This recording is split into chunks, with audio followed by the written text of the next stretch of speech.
जित गरियाबंद वन मंडल गरियाबंद। दोस्तों 30 जून तक इसमें फॉर्म भरने का लास्ट डेट है। पद है प्रबंधक का, ठीक है। देख लीजिए यहाँ पर प्रबंधकों के रिक्त पद, ठीक है। तो दोस्तों इसके पेमेंट में मत जाना, पेमेंट चाहे जितना भी रहे, लेकिन ये पद बहुत महत्वपूर्ण है और ये आर्थिक दृष्टिकोण से भी बहुत बेस्ट पद है।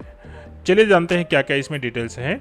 तो कहाँ कहाँ पर निकला है, चिखली, कसाबाय, टेंगाना, बासा, एक एक पद हैं तीनों जगह और तीनों अनारक्षित हैं, ठीक है। एंड प्राथमिक वनोपज सहकारी समिति के कार्य क्षेत्र में आने वाले तेंदुपत्ता फड़ गांव का नाम, तो ये सभी गांव का नाम है, ठीक है। कार्यालय जहां आवेदन पत्र प्रेषित किया जाना है तो यहाँ प्रेषित किया जाना है। आवेदन पत्र 30 जून तक आप सबमिट कर सकते हैं। जांच होगा 7 जुलाई को। पात्र पद सूची का प्रकाशन होगा 10 जुलाई को। एंड ये देख लीजिए CGMPFD मार्कफेड का ये साइट है, यहाँ पर सब जो है अपडेट आएगा। पात्र पद अभ्यर्थी के संबंध में दावा आपत्ति 25 जुलाई को है। दावा आपत्ति का निराकरण करने के पश्चात कंप्यूटर कौशल परीक्षा हेतु पात्र अभ्यर्थियों की सूची 4 अगस्त है। प्रबंधक भर्ती के विषय में विस्तृत जानकारी हम आवेदन क्षेत्र राज्य लघु वनोपज संघ रायपुर की जो वेबसाइट है यहाँ पर आप जो है देख सकते हैं, या फिर यहाँ पर, ठीक है। देख लीजिए इसका नियुक्ति हेतु अर्हताएं, तो 12वीं पास न्यूनतम होना चाहिए। अभ्यर्थी का संस्था समिति क्षेत्र का निवासी होना अनिवार्य होगा। यदि आवेदक समिति क्षेत्र का बाहर का निवासी है, हम पत्ता उक्त समिति क्षेत्र में संग्रहण किया जाता है तो अपात्र किया जाएगा। कहने का तात्पर्य इसमें ऐसा कंडीशन है, गरियाबंद के लोग इसमें फॉर्म भर सकते हैं। जैसे कि टेंगना बासा में कोई अभ्यर्थी फॉर्म भर रहा है तो उसको इन सभी गांव में से किसी भी गांव का निवासी जो है होना पड़ेगा, ठीक है। ये बोला जा रहा है।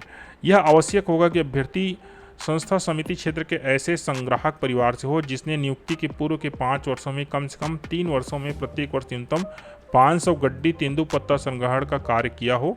आवेदन के साथ तेंदुपत्ता संग्रहण कार्ड की स्व प्रमाणित छायाप्रति संलग्न करना भी अनिवार्य होगा। अभ्यर्थी को मान्यता प्राप्त संस्था से कंप्यूटर डिग्री अनिवार्य है। मान्यता प्राप्त संस्था निम्न स्तरों में, ये इतने सारे जो संस्था, इनमें से किसी जगह से आपका कंप्यूटर डिग्री होना चाहिए। न्यूनतम शैक्षणिक योग्यताएं, विज्ञापन की अंतिम तिथि है उसके पूर्व का होना चाहिए।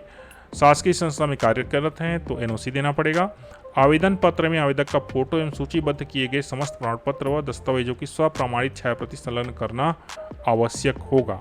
अपूर्ण, अस्पष्ट एवं त्रुटिपूर्ण आवेदन पत्र निरस्त कर दिया जाएगा यदि आवेदक प्रत्यक्ष या अप्रत्यक्ष रूप से नियुक्ति प्रक्रिया में व्यवधान उत्पन्न करता है। ये सभी तो नॉर्मल चीजें हैं। आयु सीमा देख लीजिए, 1 जनवरी को 18 से 35 के बीच होना चाहिए। अनुसूचित जाति, अनुसूचित जनजाति, अन्य पिछड़ा वर्ग को 5 साल का छूट मिलेगा।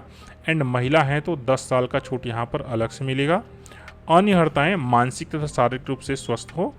चयन प्रक्रिया देख लीजिए, तो प्रबंधक पद हेतु 125 अंक यहाँ पर निर्धारित किया गया है और 12वीं कक्षा के कुल प्राप्तांक के प्रतिशत के बराबर अंक प्रदान किए जाएंगे। जैसे कि देख लीजिए 80% है तो उसको 80 अंक दिया जाएगा। 70% है 70 अंक। 75.5% है तो 75.5 अंक। स्नातक परीक्षा में प्राप्त प्रतिशत अंकों के अनुपात में 1/5 दिया जाएगा। जैसे 70% है तो 70 का 1/5 14 अंक। स्नातक अनिवार्य नहीं है, लेकिन अगर होगा तो उसके अंक दिए जाएंगे। एंड मान्यता प्राप्त किसी संस्था से कंप्यूटर एप्लीकेशन में प्राप्त डिग्री डिप्लोमा हेतु अधिकतम 5 अंक दिए जाएंगे। सर्टिफिकेट डिप्लोमा हेतु 3 अंक एवं उच्चतर डिग्री हेतु 5 अंक दिए जाएंगे। डिप्लोमा 3 अंक, बाकी डिग्री है तो 5 अंक। आगे पात्र अभ्यर्थियों का कंप्यूटर कौशल परीक्षा होगा। नियुक्ति हेतु प्रक्रिया देख लीजिए, पुलिस वेरिफिकेशन किया जाएगा, चिकित्सा, मेडिकल, ये सब चीज़ तो होता ही है। वेतन देख लीजिए, प्राथमिक वनोपज सहकारी समितियों के प्रबंधकों का छत्तीसगढ़ राज्य लघु वनोपज संघ मर्यादित रायपुर द्वारा वेतन प्रदान किया जाता है। यात्रा भत्ता भी यहाँ पर प्रदान किया जाता है। आप यहाँ पर चीफ होंगे, सीधी सी बात, आप यहाँ पर हेड होंगे, इसलिए ये पद बहुत ही महत्वपूर्ण है। तो भाई अब इसमें कुछ रेस्ट्रिक्शंस हैं।